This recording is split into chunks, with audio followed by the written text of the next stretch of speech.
Internet, Eric here. Well, if you saw my short from yesterday, that's all the time I was going to give to hobgoblins. It's officially not part of Monstrous March. It was that bad. I still haven't finished the last 10 minutes of it. I will eventually, but I didn't want to give it any credit. It was that bad of a movie. It's not part of Monstrous March. However, Monstrous March continues, and if you don't know what that concept is, all through March, unless I have a live stream planned, I'm discussing nothing but monster movies. And I really, really wanted to cleanse the palate with some steel wool, wash that nasty taste out of my mouth, and actually discuss a film that I really, really, really enjoy. A monster film that I've loved since I was a kid. Yeah, came out in 1989. I'm discussing Little Monsters. Now, if you're new to my channel, welcome. I discuss plot spoilers, specific scenes, what have you. Oh, I'm so happy to be talking about this one. The basic plot of this is we are following the character of Brian, who is played by Fred Savage. His younger brother Eric, played by real brother Ben Savage. His parents, one of them is played by Daniel Stern. They move to a new town, and Eric is the outcast, no friends, yada yada yada. And what happens is one day, his younger brother Eric swears he sees a monster under his bed. And of course, older brother Brian, oh, you're full of shit, that whole thing. Finds out it's true, and he meets Maurice, played by Howie Mandel. Maurice is this, I guess you would say, kidult type of monster. He's just there to create mayhem, mischief, all that stuff. Eventually, Eric goes down to Monster World. I think that's what it's called. I don't remember off the top of my head.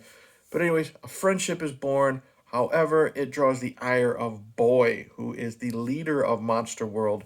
And it leads to Boy kidnapping the younger brother Eric and Brian, along with a would-be girlfriend, Eric's best friend, and the school bully. They go to rescue Eric and try to save the day and defeat Boy. Um, Love this film. Very, very nostalgic, but it's actually a really good film in its own right. Fred Savage is fine. He does what he does. I watched the Wonder Years growing up. I preferred him on the Wonder Years. I think he's kind of hit and miss here. Like when they're doing the montages, when him and Maurice are, I guess you say, creating the mischief. Peanut butter on the phone receiver, plastic wrap on the toilet, that type of stuff. He's just egging on the camera, or he's playing to the camera, making goofy faces. I don't buy it. I think he's stupid, but he's actually got some really good chemistry with his brother. Really good chemistry with Daniel Stern, the woman who plays his mom. She's actually from Major League. She's the new owner of the Indians, the ones that the every game you win, we take off a piece of clothes. The whole cardboard cutout thing. He's great with Howie Mandel as Maurice. So overall, he's good. It's just like certain times when he just macks to the camera, he looks like a fucking idiot. Howie Mandel is the star of the show, and for good reason. I grew up on Howie Mandel, voice of Gizmo from Gremlins, voice of Bobby from Bobby's World. Um, Walk Like a Man. He's great as Maurice. He is very, very, very spastic, over the top, loud, can be obnoxious at times. He's a lot to take in, but he's a great character, and he's got a good friendship with Brian. Um, and you buy that in a lot of dramatic scenes. There's two scenes specifically in this film that are really, really good, and it's all on Howie Mandel's acting. So Brian's parents are separating. They're not getting a divorce yet, but they're separating. And what happens is, well, when you shine bright lights on the monsters, they shrink. Like they become the little monsters. They shrink and turn into clothes, basically. And as that has happened, because Brian and Maurice were having a fight, he shrinks Maurice, and then Dad says, "Brian, we need to talk to you and Eric." They explain they're going to get a separation, and they hear the whole conversation happens. Brian comes back, Maurice back to normal, and his body language is different. He's not this over the top, you know. I wasn't going to say the word, but stupid, goofy character.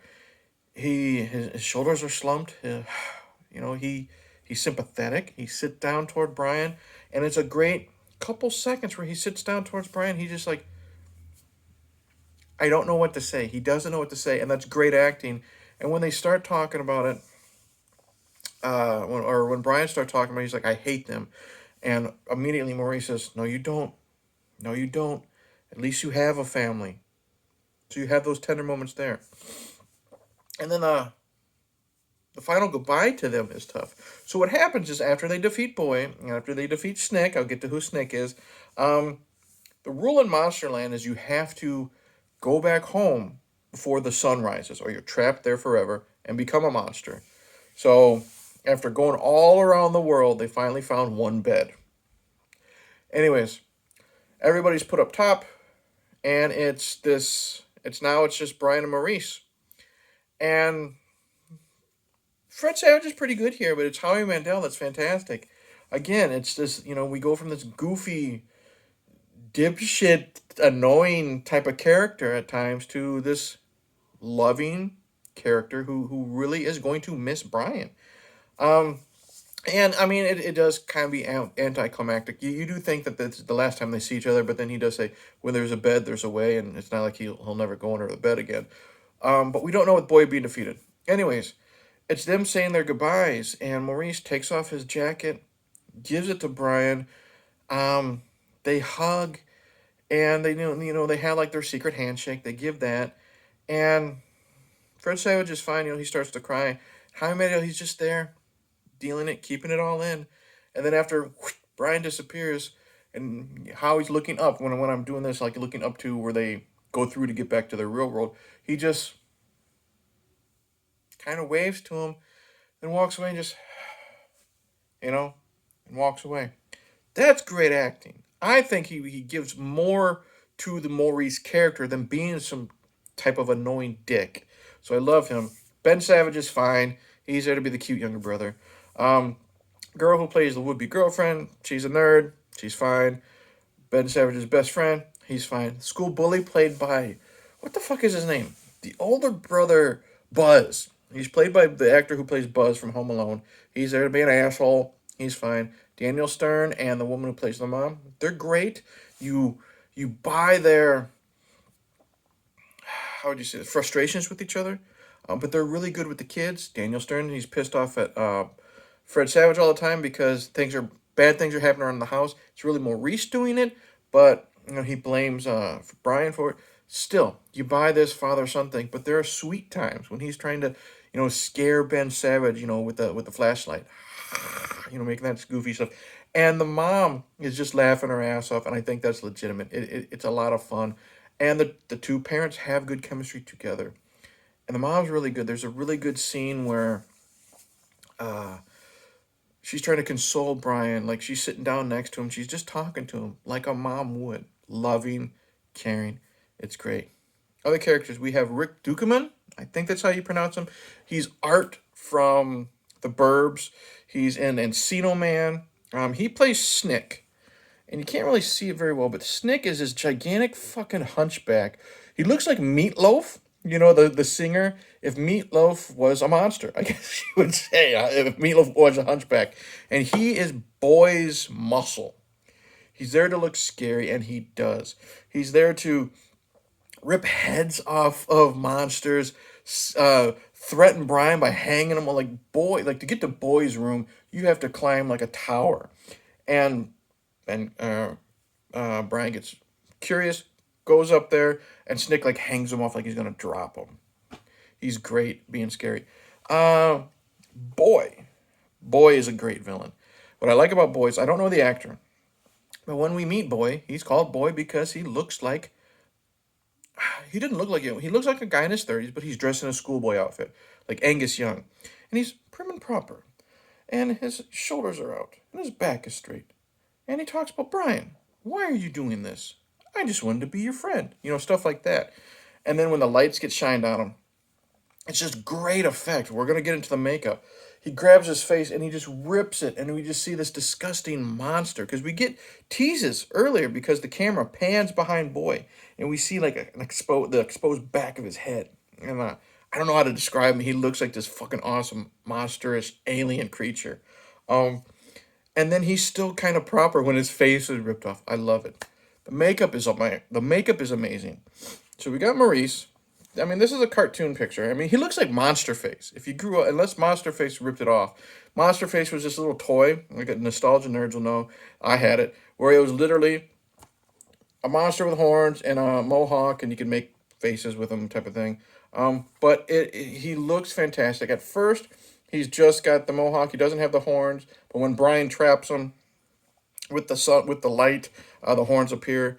He looks great. I don't know how Howie Mandel did it, being a guy who's afraid of germs, and he's got to be under that makeup all the time. Amazing. I already showed you what Snick looks like. Amazing. Boy, amazing. The different monsters in Monster World. You have this weird one guy who looks like a beetle, and he's always, making ticks and moving his lips. You have that one freak with the long legs. But there's a guy named Pumpkin who's literally got a pumpkin head. It's the creativity. I already mentioned there's a decent montage of Brian and Maurice causing trouble. That's fine. I love Brian having fun in Monster World. They play Monster Ball. We steal the shit, we smash the shit, and we put the shit back. It's them playing baseball, and they hit the balls, and it breaks all the dishes and stuff, and then they put the dishes back so the kids get blamed. That's what the monsters do. They either scare the kids or they blame the kids for mischief. And scaring the kids, like one of the most powerful scenes in this movie, honestly, is where Brian is realizing that scaring kids isn't good. Because, when Maurice is introducing Brian to the life of them, it's a job. It's Monsters Inc. Hey, we got this in Manhattan, we got this here, we got that there. Um, and this is the first time Brian sees a scare instead of a mischief job. And they're scaring a baby, like in a crib. And all the monsters are going booga booga and stuff like that. And one guy's head comes up and it's like an evil, scary, like eyes bulging beast. Pumpkin looks at her and her head rips up like this. It's disturbing. It's scary. It's a kid's film. It's rated PG, 1989, so we had PG 13. And the baby is just, she's losing her mind because she's so terrified. And they're telling, Maurice is like, okay, Brian, your turn. And he just goes, boo. And then they're looking at him like, what the fuck's your problem? And he looks and he's like, Maurice, this is cruel. He's getting it. And I love that because Brian realizes that they're not all good monsters. It's not all fun and games, what they're doing. And then he realizes it's a great effect. He realizes that he's been in Monster World for too long because as he tries to leave, he opens the door. Because he opens the door to shine the light on everybody so the little baby will be left alone. But there's a great effect of him holding the door and the light hitting his arm and his arm turning to close. So he's been in Monster World for too long. Great effect. They're trying to get because Boy is going to send Snick to kidnap little Eric. And there's a great because what happened is after Maurice and Brian had that fight about scaring the baby, all the legs of the bed were sawed off, so nobody can get out from underneath the bed. Well, Snick decides to go through the hide a bed, the type of couch. And it's a great effect. Pillows coming off magically, the bed unfolding itself. There's no one on screen to do it. I don't know how they did it. I don't know if they did green screen or whatever.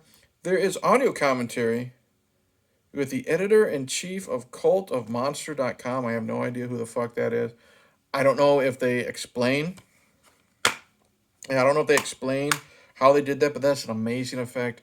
Monster World looks cool and creative. There's so much good to this movie. I love it. I highly recommend it if you've never seen it. It's one of those films that I've said before. It's like the 1990 live action Teenage Mutant Ninja Turtles. People think it's a kid's film.